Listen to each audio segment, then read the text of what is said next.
is there and can just let us know by putting the Y or comment just to let us know that we are live, that would be fantastic.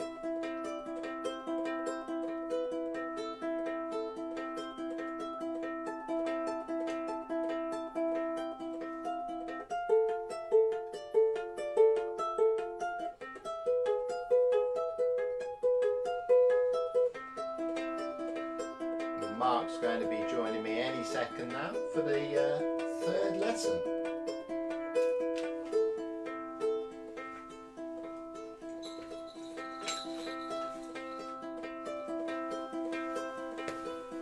Hi Mark. Good morning. Good morning. Lovely. Thank you, Hannah. I appreciate you letting us know we sound beautiful. So, gorgeous. So, good morning. Welcome back. You will see that we are missing somebody today. Carol Aviard had a prior appointment, which I think involved a hairdresser's, and she has told us that there may be a picture of her in foil or whatever it is that she's doing, which is the reason she might be there, even holding her ukulele. So we will we will see whether that comes to pass. But anyway, welcome back to the 4-day ukulele challenge. My name is Mark Taylor from Education on Fire Podcast Network, and Paul Mansell here. Hiya. So we're on day 3. Can't believe we're on day 3 already.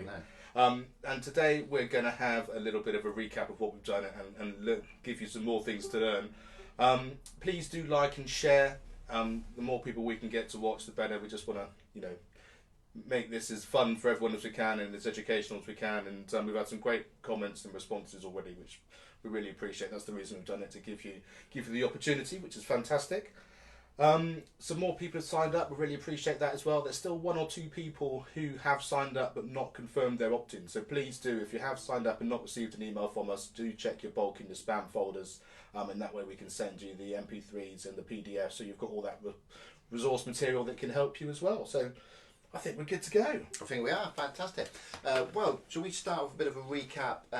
I'm thinking that people are probably getting pretty nippy at the ukulele song now.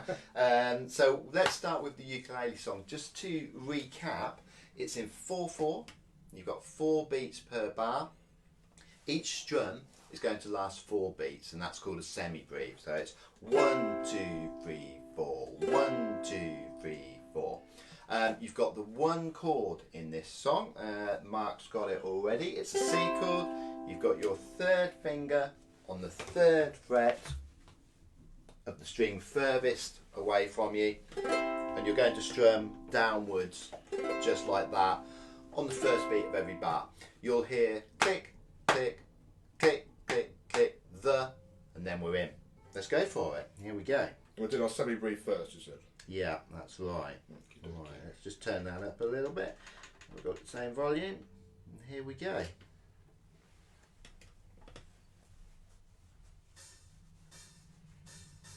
The ukulele song is here, it's easy and it's fun. The ukulele song is here, there's just 1 chord to strum. The ukulele song is here, you sing it night and day. The ukulele song is here, there's just 1 chord to play. Perfect. So you've mastered it already. Yeah. I was just thinking as I was doing that, because you've got more than 1 note happening at a time, Yeah. which isn't very like me as a drummer, it goes back. Yeah. Do you sort of aim for it, the beginning of the note to be as you finish or as you start? Yeah, it's a good question. It doesn't matter too much because you're doing a fairly quick strum. Yeah. Effectively, you want it on the beginning, so the you, and then it sort of rings out afterwards. If you were doing what's called an arpeggiated chord or a broken chord, where it's much slower and you hear the individual notes, it would be important to do it on the first beat. Okay, what we'll try now, we'll do the same song, but we're going to use crotchets, which are just 1 beat. So rather than 1, 2, 3, 4, 1, 2, 3, 4, it's going to be 1, 2, 3, 4, 1, 2, 3, 4. It takes a little bit more coordination. You can use your thumb if you want. Whatever you want to use on your right hand is absolutely fine. Let's give that a go. And you've got the same counting again. Here we go.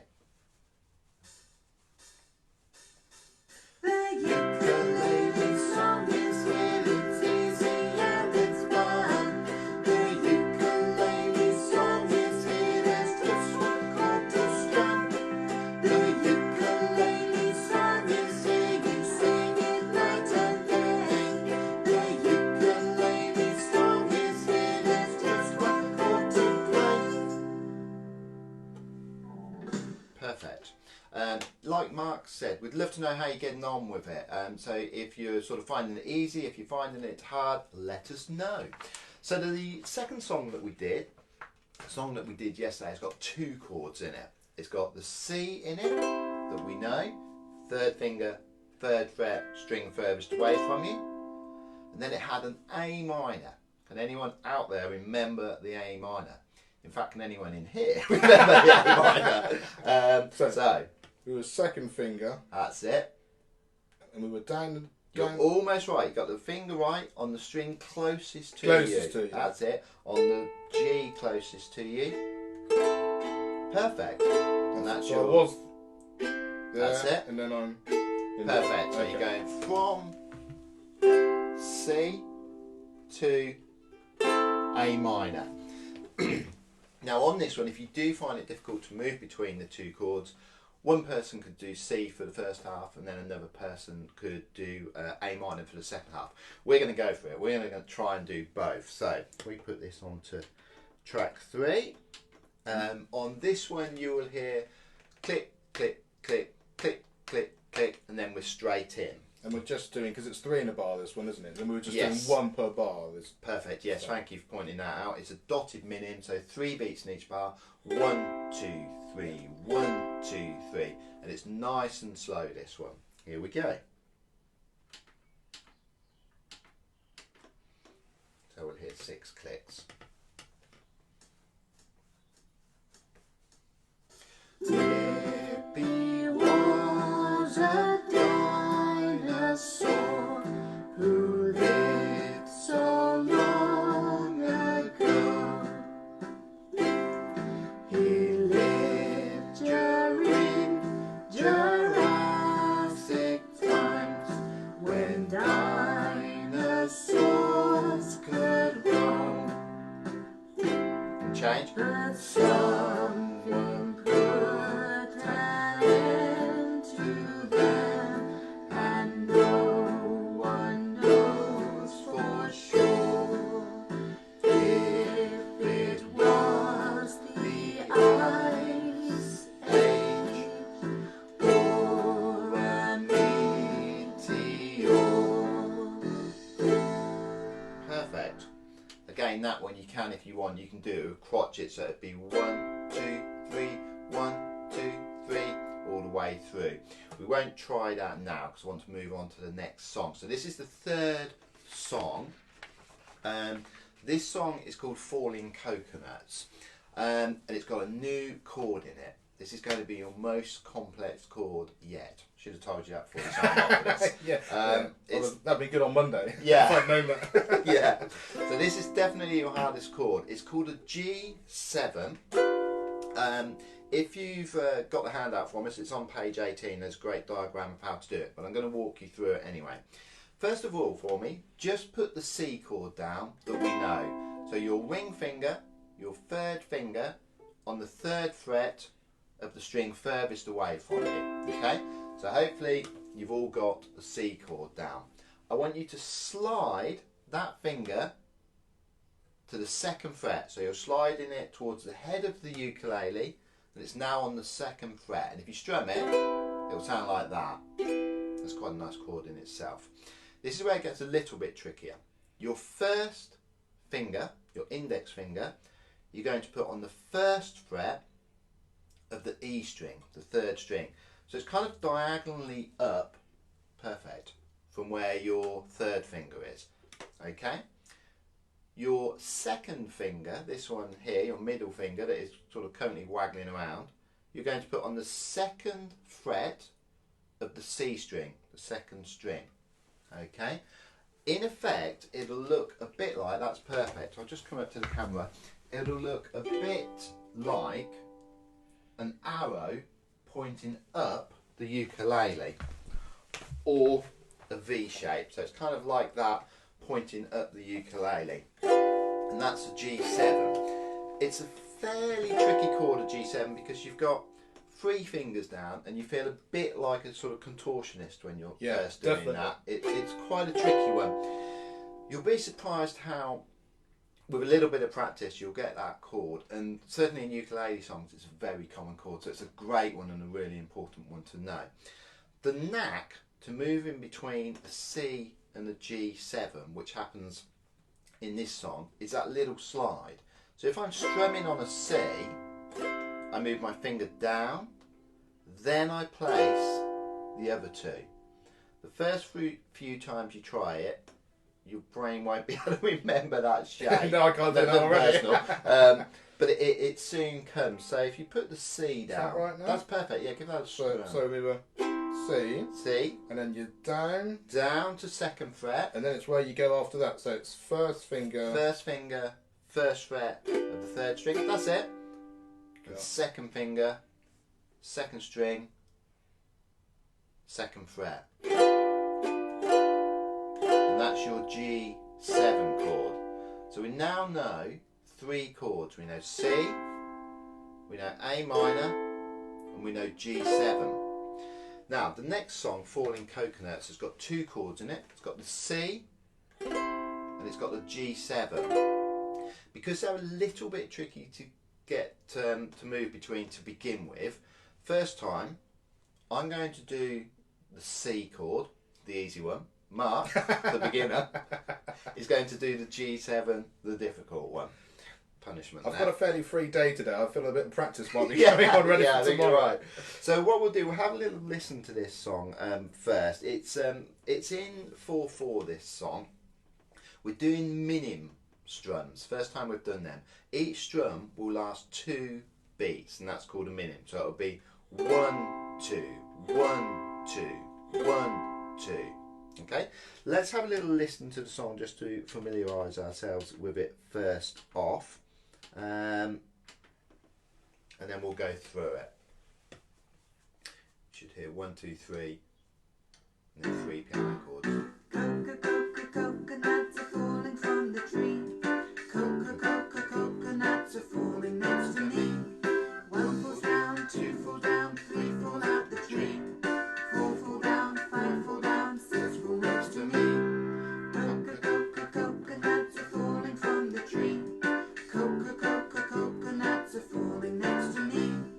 1 falls down, 2 fall down, 3 fall out the tree. 4 fall down, 5 fall down, 6 fall next to me. If you're following at home, you'll see at the end of the piece of music on page 19, there's 2 vertical lines and then a colon, 2 dots. That means repeat. In music, that always means repeat.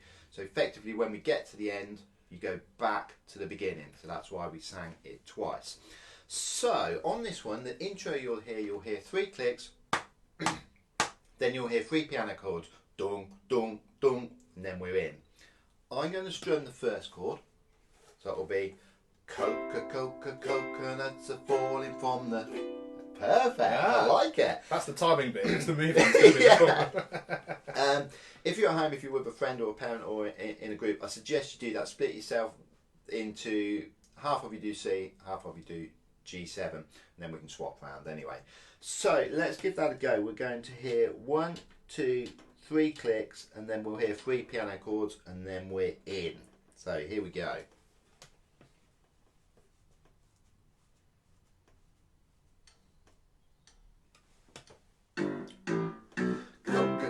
Coconuts are falling from the tree. Coconuts are falling next to me. 1 falls down, 2 falls down, 3 fall out the tree. 4 fall down, 5 fall down, 6 fall next to me. Coconuts are falling from the tree. Coconuts are falling next to me. 1 falls down, 2 falls down, 3 falls out the tree. 4 fall down, 5 fall down, 6 falls next to me. You did really well there. I felt like I didn't need to point. Actually. Let's swap over. Okay, so I'm now doing C. Yeah.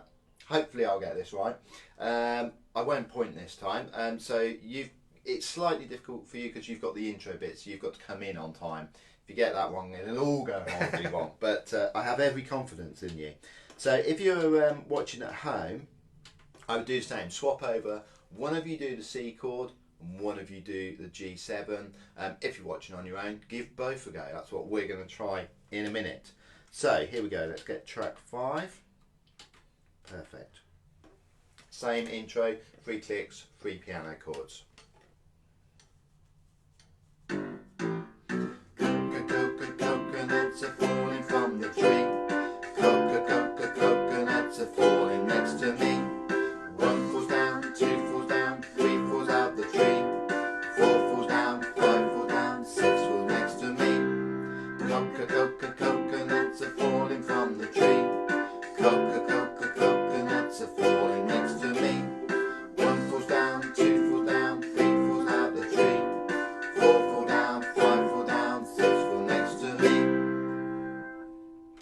for the biggie.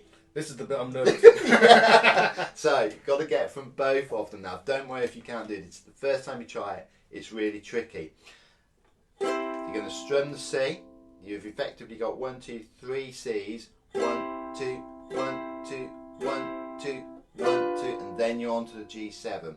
If it's the first time you've ever done it, the likelihood is you won't get it quite right.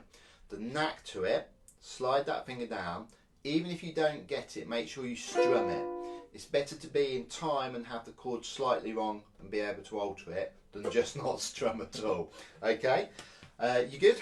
Yeah, and one thing I do when I'm percussion rated, I think it's the same sort of thing in terms of learning something new. Even if you're going to do it really slowly, keeping it in time. So even if I was doing... Yeah. And that just then gives you that time that you need to then be able to do it. So when you're practicing it without the music, then you can take as much time as you like, as long as it stays in time, I think, in your counting. Does that work the same? Yeah, definitely. Because to begin with, your fingers don't want to go down together. They go down separate. But after a while, you'll find that your fingers will start to just find that shape. Okay, here we go. Let's see how we do. Right, same intro, 3 clicks, and then 3 piano chords.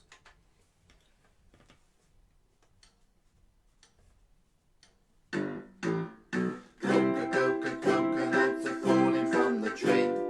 Coconuts are falling next to me. 1 falls down, 2 falls down, 3 fall out the tree. 4 fall down, 5 fall down, 6 fall next to me.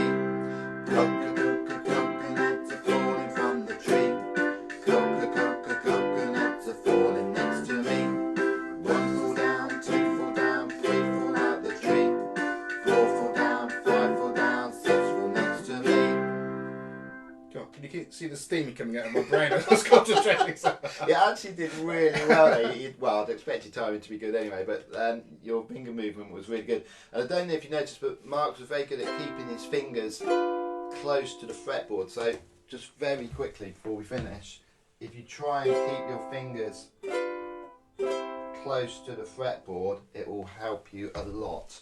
There you go. You should now know 3 songs, and I'll hand you back to Mark, who's going to finish up for us.